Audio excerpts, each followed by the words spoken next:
Baby, this episode was the bad outfit episode. Oh, Lord have mercy.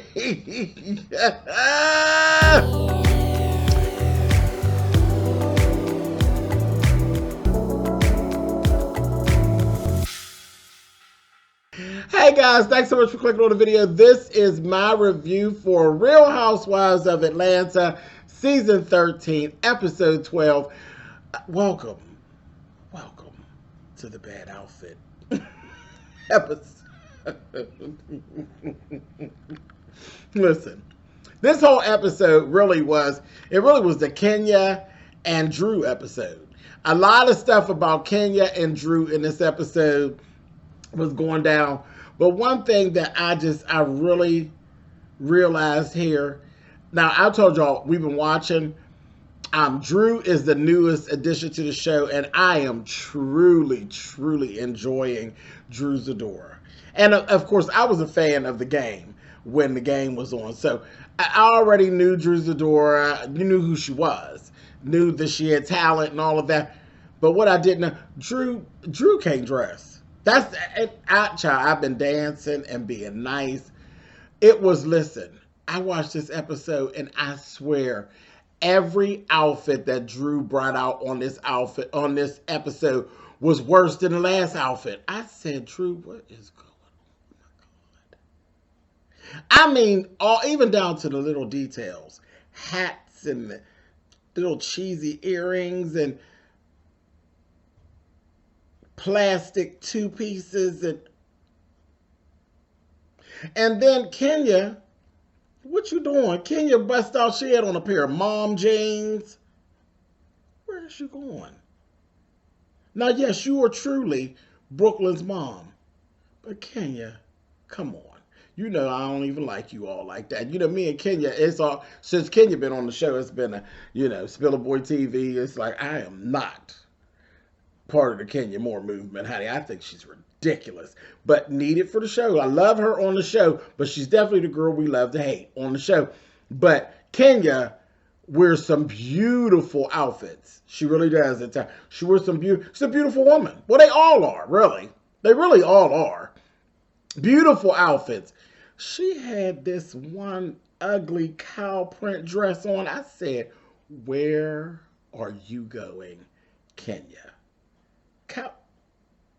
She walked into that doggone therapist's office with that dress on, and I'm just like,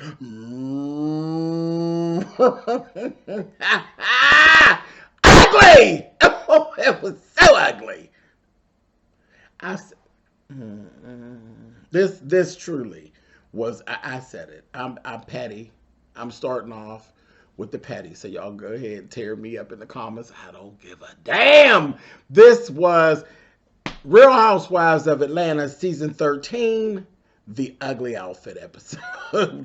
Anyway, let's start off here. My Drew.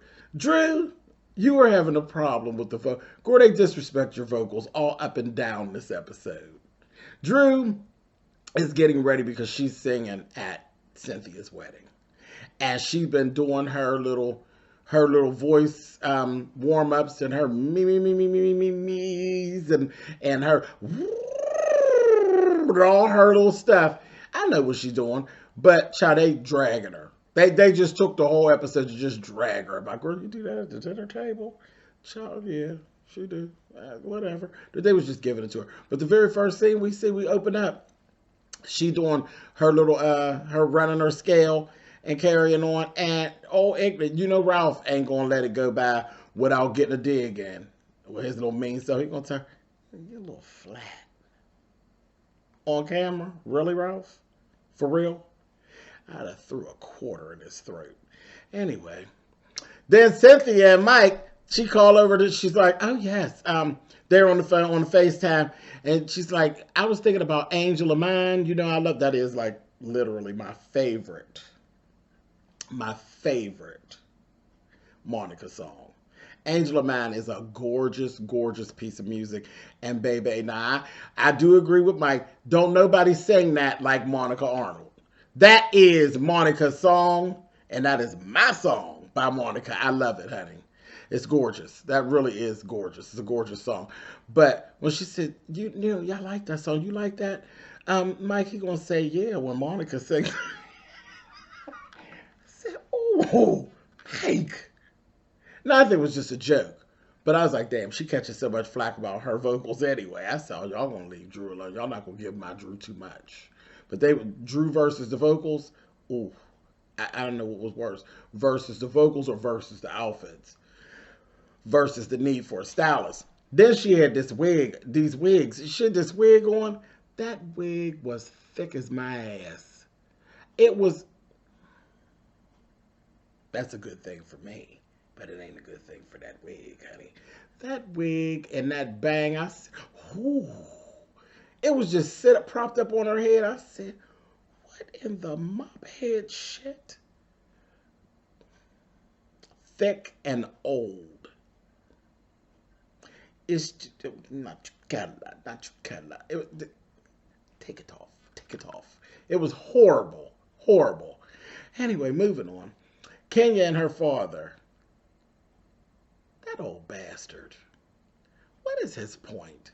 First of all, and I'm going to get you, Kenya, and I'm going to get your dad. First of all, your dad's an asshole. Just flat out. What grandparent says, if there's such a disconnect, it's just ignorant. Where's your little baby? Where's your daughter?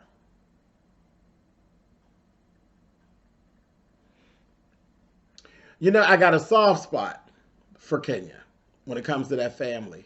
I wish that you could, I really wish that you could marry well into a family that deserves you and you deserve them for you in Brooklyn. Because your family, girl, they're throwaways. They're throwaways. I've never heard a grandparent refer to a grandchild as your little baby, your daughter. That tells the whole story and the dynamic. Like they ain't even taking ownership. Grandparents always take ownership. They might not like your ass, but when your babies come through, grandparents love grandbabies. They may never speak to you again in life with your rotten ass, but they let the grandbabies come through. So anytime I hear somebody not like, what is that? And then when she told the thing where she said, telling her dad about how Mark had filed against her because of the custody suit and he seen it as the ultimate betrayal and all of this, that man didn't give two dams. Now, I ain't even going to get mad with him about that. Kenya, that's your fault. Because you look stupid. You look stupid running back to your dad to tell him, oh, woe is me, because you want some sympathy about how Mark is treating you. And then you sit and tell us about how you didn't invite your dad to your wedding. You didn't invite your dad to your wedding because you didn't think he would like Mark. So you excluded your dad from your wedding. And then now the shit is totally screwed up. Then you call your dad. And that, he gave you exactly what you deserve. I don't give a damn. I don't give a shit. And now we're going to do a little story time, okay? I have a friend, person I've dealt with for a lot of years. A lot of years. And it was what it was. Got married. I did things for them involving the wedding. I wasn't invited to the wedding. Okay. No problem. No problem. But don't you dare invite me to no goddamn anniversary party. Don't you dare invite me to a goddamn thing that has to do with your marriage going forward. I mean, you can. It is what it is. But see, the petty in me, I don't feel the need. And I could tell you, that's nice that you invited me, but I would never show up for anything. And that's just who I am as a person. I ain't mad with you about not being invited to your wedding. It's cool. But don't include me after the fact. What do I look like, the person that ain't good enough? I'm good enough to help you with the preparation. I'm good enough to fix clothes leading up to the wedding. I'm good enough to do your makeup, do your hair, and all that shit for the wedding. Which, you know, those are all career pieces of mine. Hair, clothing, makeup, all that. No charge. I'm good enough to do all those things for you, but not good enough for a seat at the wedding and a piece of cake at the wedding. That's cool. That's cool. That's cool. But I'm good enough to buy you an anniversary gift when you have an anniversary party if you don't take and kiss my entire ass. I appreciate the invite. Ain't no issue, ain't no hard feelings. But if you ever expect to see me at anything that involves you and your marriage, you're not kidding anyone but yourself. So, I say all that to say this, Kenya. I ain't even mad with your ignorant ass daddy not being interested. I wouldn't be interested either. Because when it was all good, you didn't give a fuck about your dad being a part. Now that it's all wrong, you want your dad on your side? Deal with it however you deal with it. Deal with it how you dealt with it when you was smiling and grinning with a new ring. And I ain't even mad with the man about that. Because, yeah, he's your dad, but he got feelings too, bitch. You were out of order. You're out of order. How do you not invite your parent to your wedding? And then when shit goes awry, you want to bring your parent. You don't get the fuck out of here. Anyway, moving. People, you got to listen. Cause and effect. Everything you do and every decision that you make, you will revisit. You'll revisit it. And most times, it don't be in your favor if you done something fucked up. It's just the way it goes. It's a little thing, you might have heard of it before. It's called karma. And she usually comes back in the form of an old bald-headed bitch, such as myself. Anyway, down off my soapbox, boom, boom, boom, bam, and I'm back, and let's move forward, shall we? So that's what you get, Kenya. Anyway, better dad. That thing with the grandbaby, I don't like that. I wouldn't give a goddamn what you think about Kenya. That grandbaby, she is your blood. She is your blood, and you should be glad to see her. You should be glad to speak of her. She's your grandbaby. That baby ain't did nothing to you. Moving on. Kenya and Drew, they had this little meeting for dinner. It was horrible. And it showed Kenya in all of her bitchness. She just kept over talking her. And that was Kenya. It wasn't Drew. Drew was trying to, reach some type of reconciliation with just talking over her, being rude, very rude, very rude. And Kenya was nasty. Kenya went there with intention of making a scene and having a scene. Drew was the only one that didn't know. You didn't know how Kenya played the game. She came there to have a scene. It was a classic fail for you. From your outfit to the whole dinner. Like the outfit, girl, those plastic crab earrings, where you going? Like you were extra for Joe's Crab Shack. Them earrings were horrible. They screamed dollar store. They were horrible. And then the Crocodile Dundee hat. Where you going, Drew? That was horrible. Anyway, then when she said, we'll split the check, she said, broke bitches split checks. I said, rude. Broke bitches split. Then, as she leaves, I can't stand these girls. She talked fucking much. When did she get to talk, Kenya? Every time she said 2 words, you talked over her. You went there to make a scene, and you did. True live Kenya fashion. It was horrible. And she was better than me. I don't even know how she did. I probably would have threw the plate at her at some point. She kept on doing it. It was horrible. Anyway, moving on. Cynthia and Mallory were talking. The whole wedding is just falling apart, and it's really due to COVID situations. And, I feel bad for Cynthia. She's pushing and pushing and pushing, trying to get this wedding the way that she wants. Truth, it's really not a joke. This COVID thing is serious. Like, it's truly serious.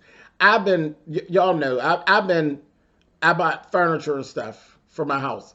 There's furniture. I paid for furniture like literally back in August of last year and still trying to get my furniture delivered. The COVID thing and events and trying to get things, it's been rough. I mean, really, really rough. Really rough. And I know anybody who's been doing anything that had to do with the furniture, furniture industry, you know what I'm talking about. It is now literally, we are in March, and I'm still trying to straighten out things that I literally bought. And I ain't owed nobody nothing. I mean, bought and paid for back in August of 2020. And still trying to get them here into my house. It's crazy. It is crazy. But like Cynthia's mother's dress, her dress all of a sudden now is due literally 3-4 days after the wedding.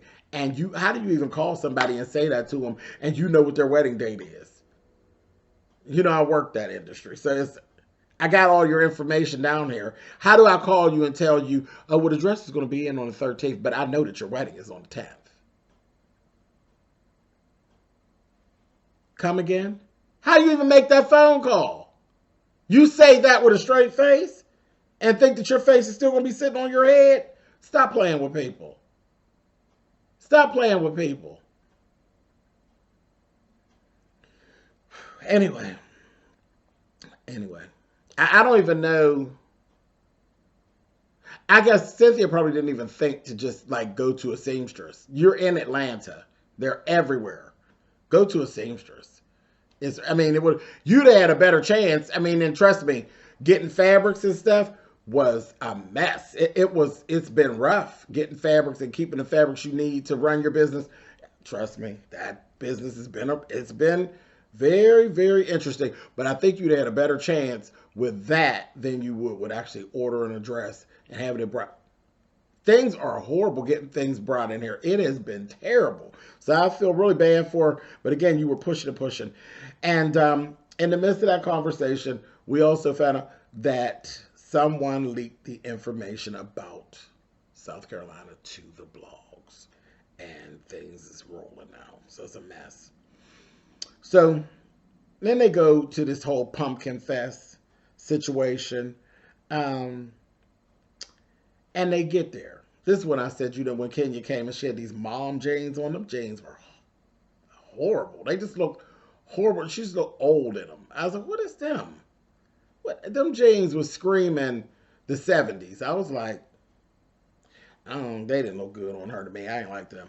But anyway, Kenya is so shady. Now, you and Marlo just got to where y'all cool. You gonna go make that comment. Did y'all catch that comment when Marla was like, in our group, because they were talking about the whole thing about the leaking to the blogs and all that, and Kenya thought it was like, she thought it was like a kiki. What I believe is that someone that was around took the information to someone else and then they leaked it to the blog. Well, you sure do got a lot of information about how these things happen, and it did really scream Kenya more to me, but whatever. So they go through all that, okay? And Marlo said, you know how things go in our circle, so forth and so on. Did y'all catch what Kenya said to her? Our circle? Girl, what circle are you a part of? I said, the shade. The shade. I know Marlo caught it, honey. And it showed because later on, I'm going to tell you what happened later on. Marlo caught it, honey. She caught it. Anyway, Cynthia, they had a little conversation with Cynthia because she didn't come to the pumpkin patch because she was trying to take care of the issues. Her and Mallory were hanging out. And they were asking her about the prenup. And she's kind of like trying to avoid the conversation because she ain't took care of it, child. The whole prenup thing. We know how that went down, child, about the prenup, honey, with Candy and all that. It's girl, get it together. Anyway. So let's talk pumpkin patch. Latoya. For me in this episode, Latoya looked absolutely really pretty for some reason to me. Because I don't think she's a bad looking girl at all or anything. She's pretty, They're all sharp. But she looked really pretty to me for some her skin and everything, and she just looked really pretty to me. I really like her.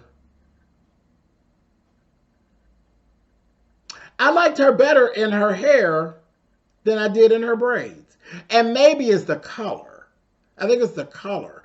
I think it ain't real because the color, because the braids are very natural on her. Because I think she's an island girl. I think her lineage is from the island, so the braids are a whole natural thing for her. They look good on her, but I think it's the color. I think that I like Latoya in just straight up black hair, and she had the blonde hair. And for some, I think the stark black hair, just you could see her features popped. She looked really, really pretty to me. I said, girl, you look good. Her skin and her makeup was really pretty, and she looked good to me in this episode. So kudos to you, Latoya. They said, honey, Tanya done fled the scene, honey.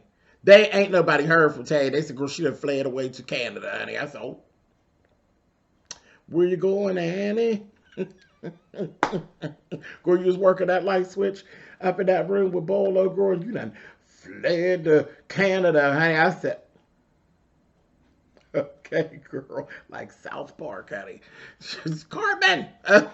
Anyway, so Tanya gone. Nobody know where Tanya is, honey. Drew had her platinum wig, girl. So thick, honey. So thick. It was better than some of them other ones, but so thick, child. They was calling her Storm, honey. I said, oh, Jesus. You know, we call Storm. You know, Storm is a good look. You know, when you can pull off Storm, Storm is a bad something. But this was Storm as in Storm. That's what it was given. But then, girl, she had this plastic two-piece on. I said, where you going? With that shiny plastic, it looked like it should have been denim, but it was a fluorescent orange plastic. I said, girl, if you don't get out of here, if you don't look like a walking, talking umbrella, honey, it was awful. Awful, and it looked hot as hell. So you ready to burst into flames, honey. A mess. Anyway, then Drew and Toya got into it, honey. And Toya told her, honey, she told Toya, she said, girl, I ain't never seen you sober. She said, girl, I ain't never seen you in a cute wig. I said, oh, shit. A whole mess. Portia was so late. Portia got there literally after the trip was over.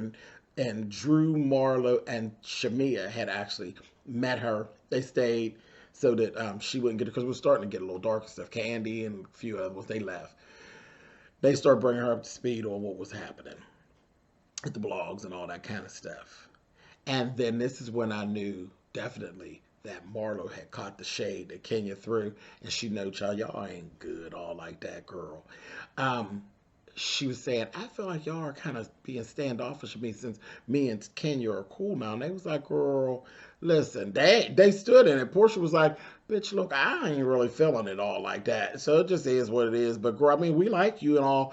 But girl, I mean, if I trust you, girl, I got my eye on you. I was like, well, I'm glad they was honest with her. But she's feeling some kind of way. But again, Marlo, you know you flip-floppy girl, everybody know it.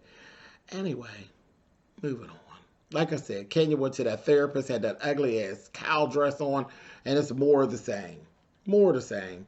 You know, the whole thing with her parents and the family connection and all that. More of the same. Girl, she's still trying to work through it, girl. And ain't no time limit on working through it, so take your time. Do what you got to do, sis. Anyway. Then there was another little scene where Shamia, Portia, and Drew went shopping. And damn, Drew still has some hope of reconciliation with Kenya. And Portia basically put it out there. She is really done. She has no need nor want or hope of any type of relationship with Kenya. And as a matter of fact, she could just get the hell on up out of her face. And I understand. I do understand. This was actually a really good episode. It was a good episode, but it really did focus a lot on Kenya and Drew. So kudos to you, Drew, for getting this much of an episode and being so new. But you need a stylist, sis. Pronto. Like yesterday. And I think like the worst outfit, the outfit that you had on when you was shopping with Portia and Shamia, girl, it looked like you had on pajamas. I thought you was on your way to pick one of your kids up from school. You look terrible in that outfit. You need a stylist, sis, immediately. Immediately. We haven't seen anybody dressed this bad since Kim Fields. And on that, I'll see y'all next week. Bye-bye.